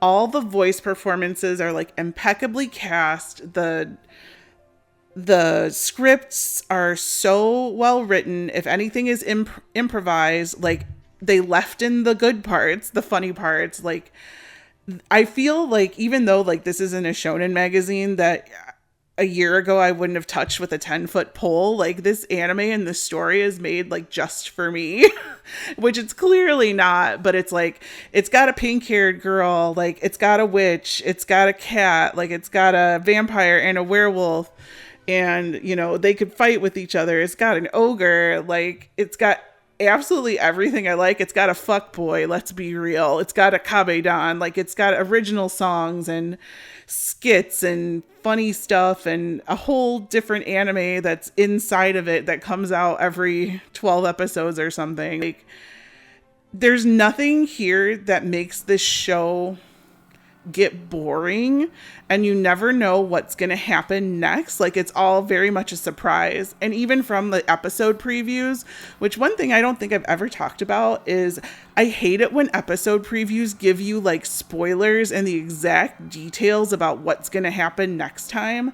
And these were just funny. Like, the direction was great on this in the English dub. The Japanese was good too. Like, I love Witch Watch. Like, it definitely got a spot, at least this first part of it, in my top 10 for sure. Like, I am so impressed with all the work that everybody put into it. The English dub cast, the animators, directors, everybody. Like, even the subtitling was good. It was just, I'm really impressed by everyone. You all did an amazing job.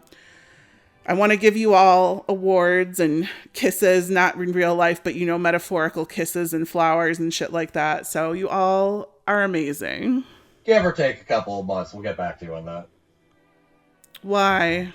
Oh no, am I going to hate somebody? What? No, I meant the other thing that we do every couple of... Oh, yeah, but this, I mean, is this eligible? It did. Yes, it did. Yeah. It came out within the window. Oh shit, we're all in trouble, fam. This might be this year's Lovely Complex. That's the spirit.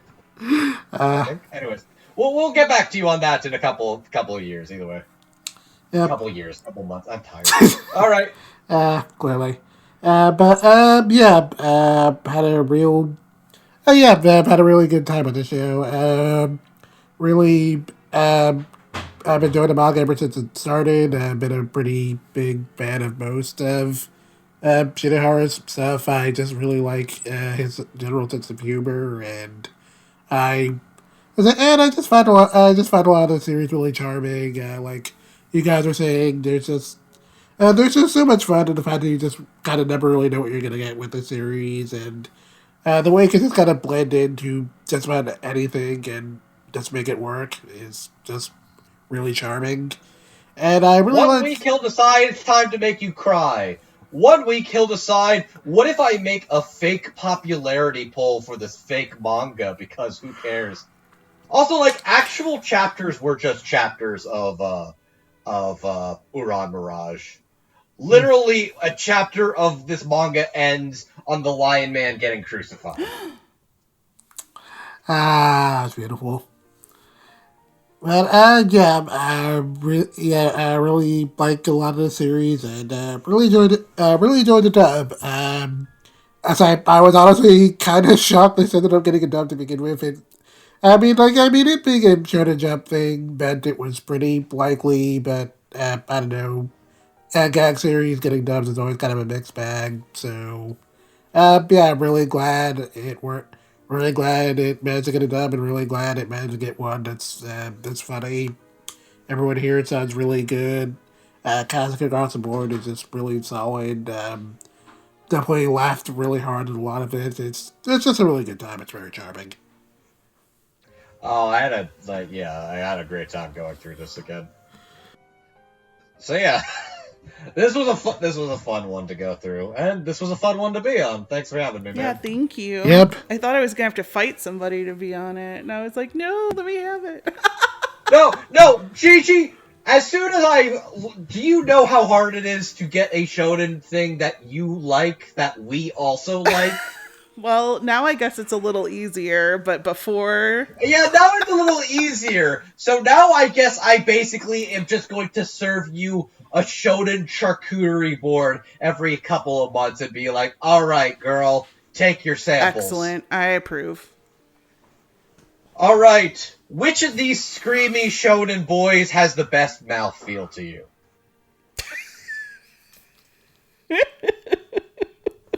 Okay, wait, hang on. Let me, Well, you... I think I did it again, didn't I? I think I did that thing I do, didn't I? You think about that in your corner by yourself, and then Jet can read out where we can watch Witch Watch. Oh no! So if you would like, if you'd like to watch Witch Watch, you can do so on Crunchyroll or Netflix. Sub or dub, both are on there. Definitely nice to set it up on multiple platforms. And if you want to read the manga, you can also do so on the Shonen Jump app or through Manga Plus. And if you'd like to follow anything that we do, we are the Dumb Talk Podcast. You can find us on YouTube, Spotify, Podbean, just all the podcast places will be there. And if you'd like to support us, you can do so through a one-time donation to our Ko-fi, or you could be one of our lovely patrons. And before we wrap things up tonight, we'd like to give a shout-out to our patrons. So, in the $5 tier, we have Kimbo Soup, Bersalenti, Beckett's Mom and Dad, Michelle Travis, and in the $10 tier, we have Anthony Brown, Carly Lessicow, James, Julie W., Pika Greg, and Shoulder. Thanks you for all your support. We really appreciate it. Thank you for continuing to watch this coven. I was going to say, watch this witch. I was like, wait, It's multiple witches. No, we would be a coven. Yes. Thank you for continuing to watch this coven of witches. Thank you. Alright. We'll cast a spell on you, and the spell is we love you. Thank you for giving us money. So Gigi, where can people find you?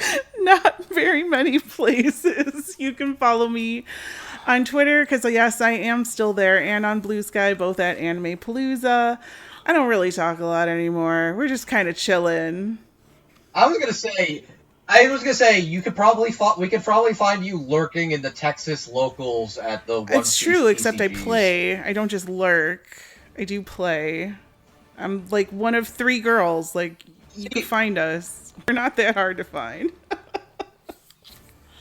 Okay, I need to ask sincerely.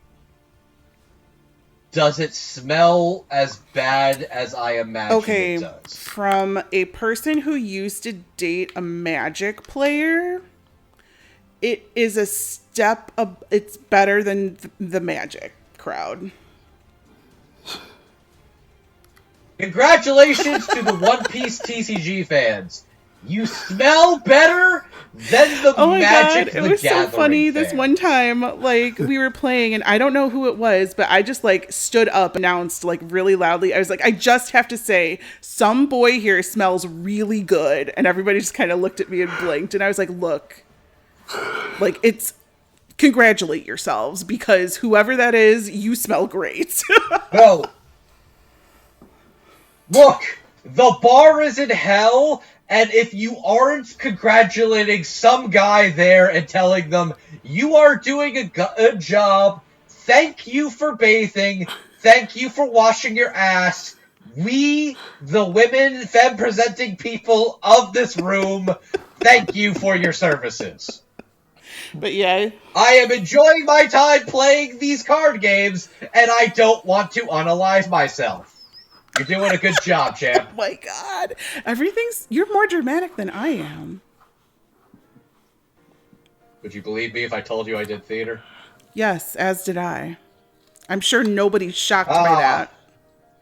Nobody's shocked to find out we're a bunch of loud Yeah, it is what it is. Anyways. But that's where you can find me. Andrew? I am Andrew, aka Classy Spartan. You can find me over on bluesky.classyspartan.social, which is basically the social media account where I actually give a shit about my presence. I've been tracking all the media I've been watching throughout the year, so I think I'll add which watch as soon as I'm done recording this. I also do have the Twitter, but the way I describe it is the Blue Sky is the account I will show to my parents. The Twitter account is the one I look to when I need to see some shit in the bathroom for 5 minutes. Like, all of Twitter is now the equivalent of the NSFW account. It just is that grimy at this point. Yeah, basically. Anyways, you can also find me over on... So, my lovely fiancé has a Twitch channel. Now, she has twitch.tv/Lilac Anime Review, spelled REVUE, where she plays a bunch of video games and stuff, and I will sometimes joining her to play on video games. We've been going through No Sleep for Kaname Date, and I believe I will be joining her again to play Nirvana Initiative once again after that, which that's another game if you like to hear more good Stephen Fu action. He plays the goodest boy who has every single mental illness in the world. I love Ryuki. You can also find me over on Surreal Resolutions podcast O&A, where I talk about the latest and greatest in anime, not English dubs. In anime news. It's an anime news podcast alongside you, my buddy, my pal, old friend of mine, Jet. Where can the people find you? Yes, you can find me over on Blue Sky at Jet0 Infinity, where I will usually just, I guess, ramble about anime or manga or whatever's happening, because there's always something. And like Andrew was saying, you can also find me on Surreal Resolution podcast all day, usually shoot and breathe with anime news. You can sometimes find me on my blog, The Nerdy Base, where I'll sometimes write about whatever Shonen Jump stuff I'm reading if I feel like it. And you can mainly also find me over on A&N, usually doing weekly anime reviews. This season, currently doing reviews for Digimon Breed Break and Gintama, Mr. Ginpachi's 80 class, but season's wrapping up. Gintama did come up again. So, Gintama did come up again. Gintama did come up again. Gintama did come up again. Gintama did come up again. Gintama did come up again. Gintama did come up again. Gintama did come up again. season's wrapping up, so Yep. But yeah, I'll probably be on. I'll definitely be on something else by the next time y'all hear this. So. I also want to say y'all should go read his because he did cover the entirety of Witch Watch for A&N Weekly Reviews. But I want to shout out. Was it episode 14 or episode 15 where you did the entire episode review as if it was a review for Uran Mirage? I was definitely glad I got permission for that. I gotta say that's one of like the best commitments to the bits Really? I've ever seen. I'm so glad you were able to commit to that bit. I'm gonna go read that now. Hang on, I'm gonna go find it too. It's either episode 14 or episode 15. I mean, you'll see a picture of the Mirage character, so you'll know which one it is. Episode 14 review. Yep, found it. It's the boys doing the Excellent. thing. It's my All right. after podcast phone There time. you go. Well, this is fun, gentlemen. Yeah, but I guess that more or less, wraps us up for tonight. I know, I guess time to go home and, I don't know, I guess, curl up on the couch, get some cat scritches. I'm gonna learn that TikTok dance from the second opening. Actually, I already know that TikTok dance. Fellow Dub Talk fans, friends, everybody listening, I must apologize for my behavior. I must apologize for acting inappropriately, immaturely.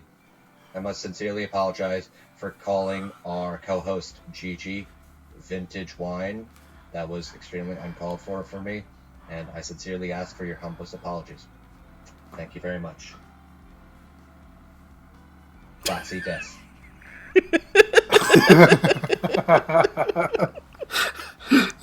There, I did my apology. Can I stop being canceled We were canceled now? at the start of this episode. I think we've buried that hatchet, but now it's back again. I don't know, man. We got to see next time we do a show together.